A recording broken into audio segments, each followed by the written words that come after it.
And hello, everyone. How are you doing? Dave Bondy here. I want to talk about law enforcement and a lot that's going on with law enforcement and the media. I followed this guy for a while, Mike the Cop on Facebook.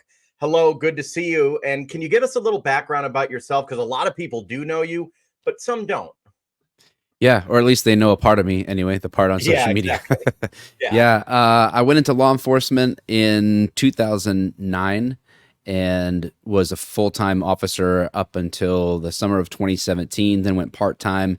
Um, and somewhere in there, maybe like 2014, 2015, things started to change where I started to do some things on social media and the whole Mike the Cop thing, whatever that is, was sort of like born, and that's when I kind of like tried to leverage that for good things. But that's where most people know me from, is from doing stupid short videos on the internet. And obviously you have a show, you talk about law enforcement issues, correct? You delve into that all the time. Yeah, I mean, like, that's pretty much all I've done is law enforcement related content. And lately, like on my YouTube channel, has been absorbed by Law Enforcement Today, which is pretty much the largest law enforcement news or organization that's out there right now that is worth listening to.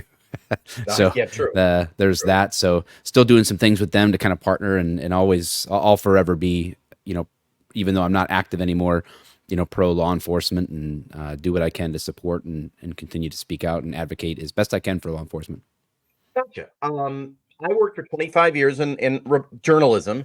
Most of it was covering crime in courts. I always said I was pro law enforcement. And over the last 5 years, when I would say that, I'd be attacked. I don't think there's anything wrong with being pro law enforcement. Every profession has bad seeds, reporting, police, everybody. Um, the reason specifically I want to talk to you lately, it just seems within the past week, there's been several law enforcement officers that have been killed, one in Oakland, California.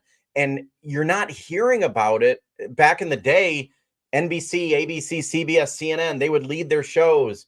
An officer has been killed. I remember working in Pittsburgh at an NBC station. We would have the funeral live and all this sort of thing. Maybe it's me, but are you seeing this too, that it's not seeming like a big deal for the media anymore? Yeah, well, maybe it was never a big deal. It might not have ever been. It may have always been just the thing to do because that was the thing to do.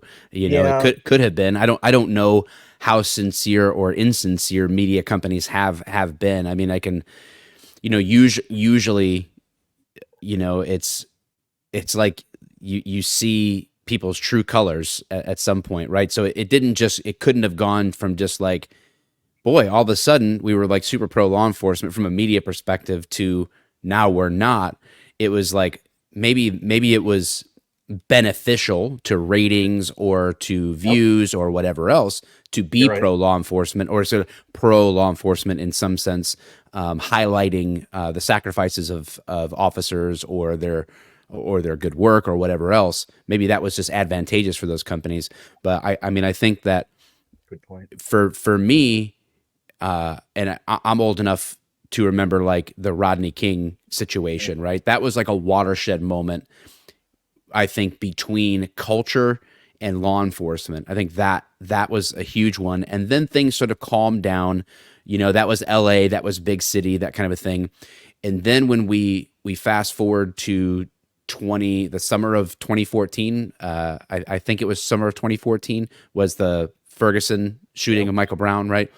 So when that happened, that to me was like our modern day Rodney King situation. Only the officer was entirely justified. The cops in LA may not have been entirely justified with Rodney King, but the Michael Brown thing was this was when, as a cop from in the police officer's shoes, watching how the media was handling that case, that shifted everything for me from my perspective.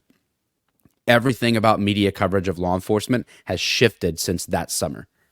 Right. And I remember working then. It was immediately, as soon as it came out, the officer guilty Mm-hmm. immediately, immediately. Yeah. And as you said, I do look back on those times, and you are probably correct.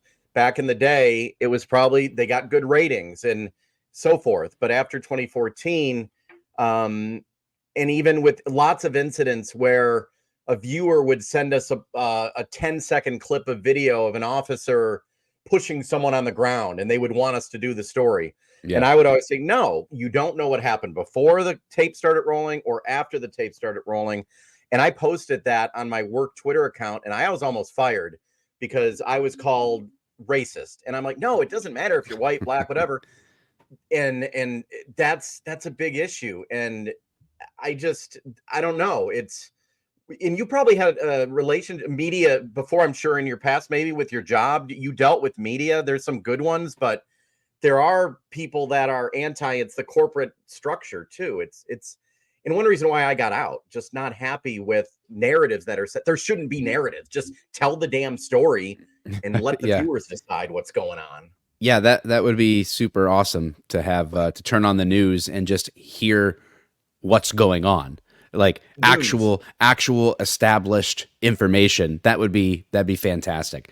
But I can't think of a source that's really like that. At least in like a big public eye. I think that we're seeing some of that a little bit with the advent and rise of things like YouTube or Rumble or other things, like Yeah. where now you have independent guys like yourself or others who they're not constrained by anything other than just their own willingness to tell the truth. And then of course, some of those people who are telling the truth still have to deal with corporate media in terms of like Google or Oh, saying like, absolutely. oh, you can't say that, or this is going to be censored, or if you're talking about this thing in this way, we're going to reduce your reach.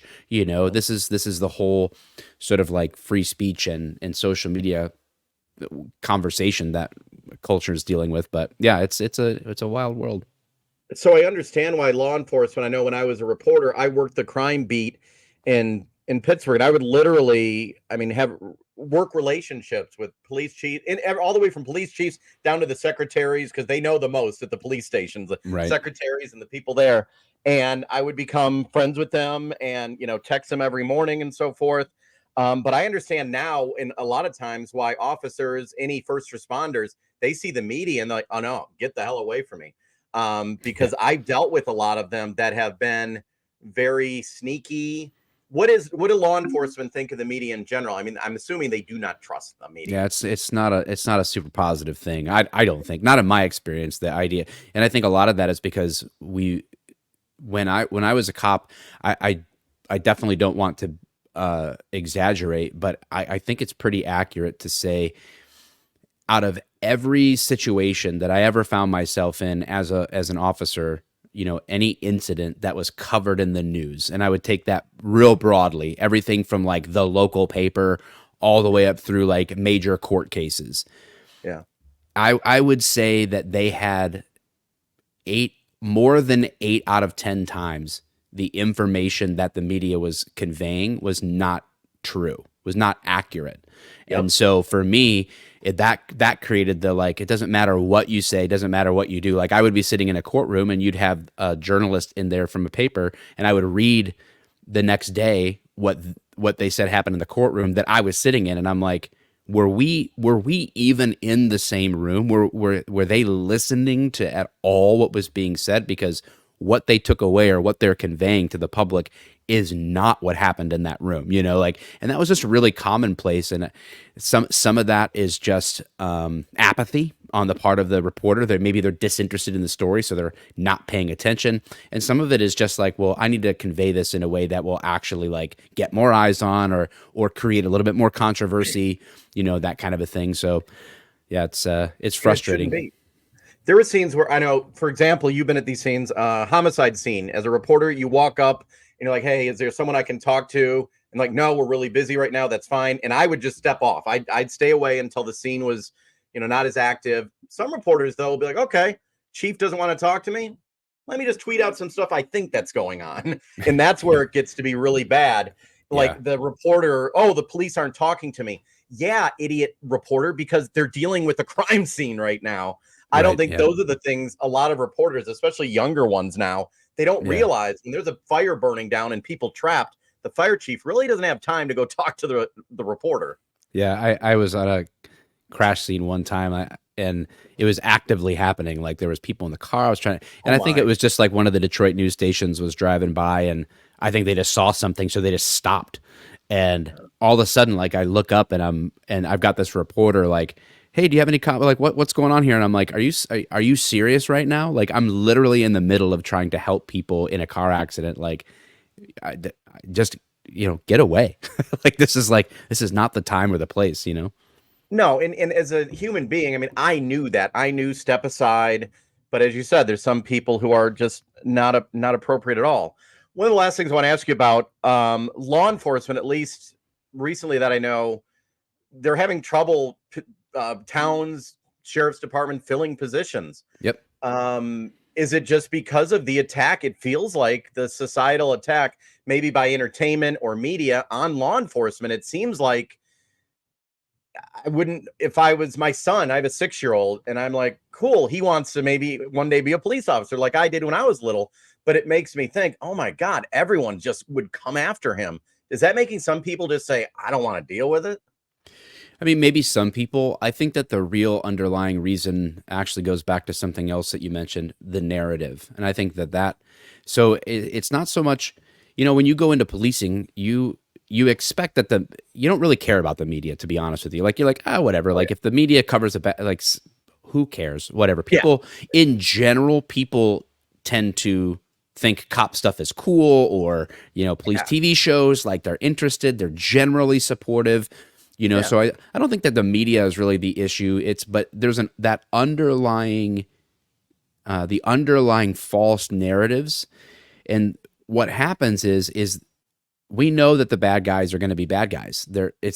That's just the way it is. So going in, like that's just, I'm not trying to impress them. I'm not worried about the bad guy, Yeah. and I'm not really worried about the media.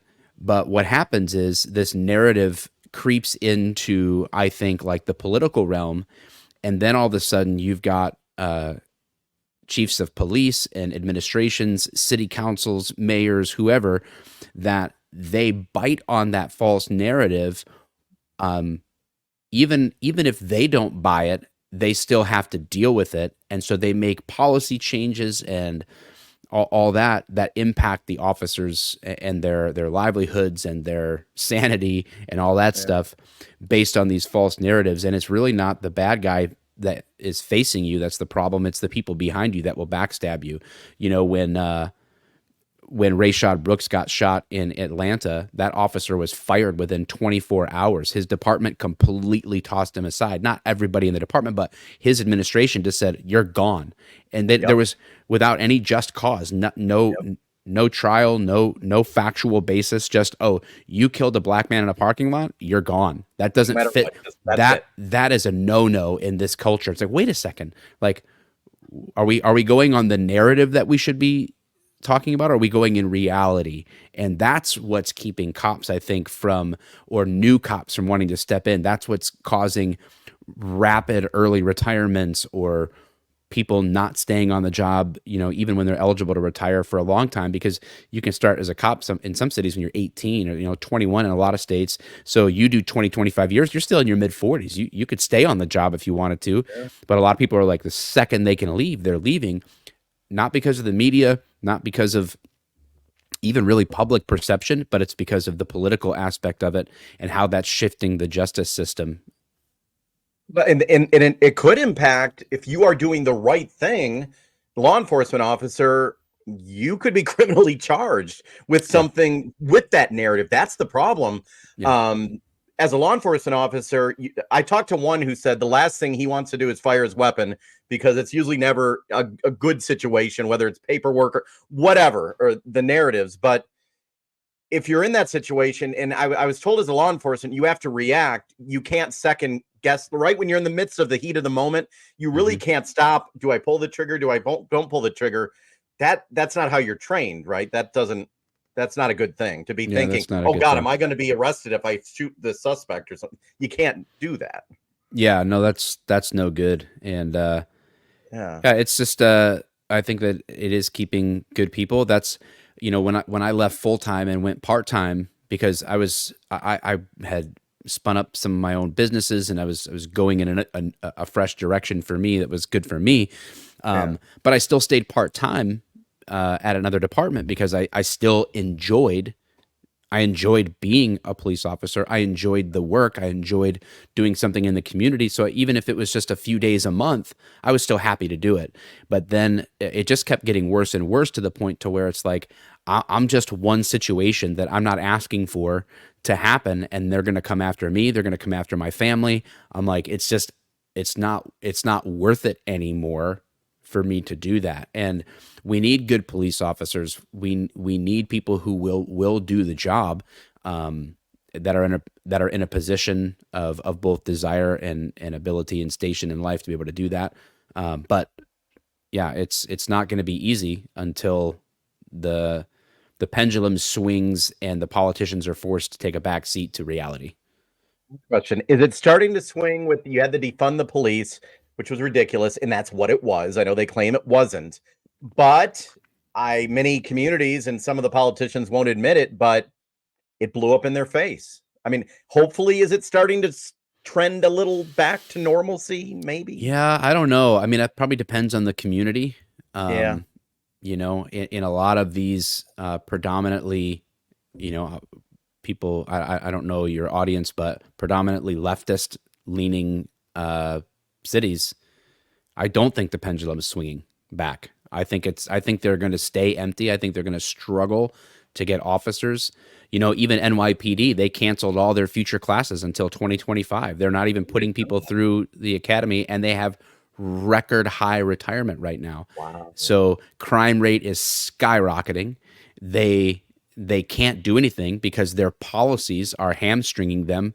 You can literally commit a crime and not even go to jail, like literally just stay out or get in and be right back out, on very violent crimes even. And so that kind of thing is going to keep any smart cop is going to recognize, of course, I'm taking a risk by being a cop.